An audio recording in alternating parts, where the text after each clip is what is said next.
We have given our thoughtful consideration to the entire issue that arises in this matter for our consideration. The directive principle contained in Article 45 has made a provision for free and compulsory education for all children up to the age of 14 years within 10 years of promulgation of the Constitution of India, but the nation could not achieve this goal even after 50 years of adoption of the provision. It was felt that though the Government of India, in partnership with state governments, had made strenuous efforts to fulfill the mandate, and though significant improvements were seen in various educational indicators, the ultimate goal of providing universal and quality education still remained unfulfilled.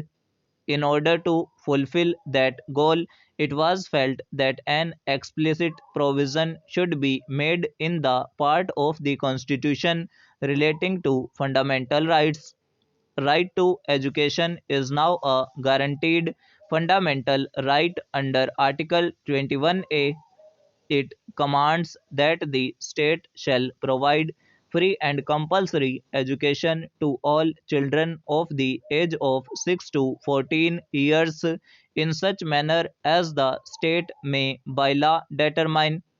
The state at present is under the constitutional obligation to provide education to all the children of the age of 6 to 14 years. The state, by virtue of Article 21A, is bound to provide free education, create necessary infrastructure, and effective machinery for the proper implementation of the right, and meet total expenditure of the schools. To that extent, right to education guaranteed by Article 21A would remain illusory in the absence of state taking adequate steps to have required number of schools manned by efficient and qualified teachers. Before teachers are allowed to teach the children, they are required to receive appropriate and adequate training from a duly recognized training institute. It has been observed by this court that allowing ill trained teachers coming out of unrecognized institutes or licensing them to teach the children of im- impressionable age contrary to the norms prescribed will be detrimental to the interest of the nation itself, in the sense that in the process of building a great nation, teachers and educational institutions also play vital role. In cases like these, interest of individuals cannot be placed above or preferred to larger public interest. Such is the importance of proper training to the teachers before they are allowed to teach the children of impressionable age.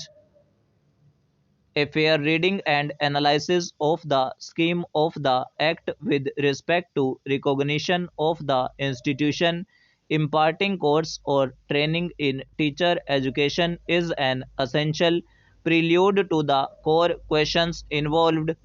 On a plain reading of the provisions, it is evident that from the date of enforcement of the Act, every institution offering or intending to offer the course or training in teacher education was required to make application to the regional committee in such form and manner as may be determined by the regulations as provided in section 14 of the Act.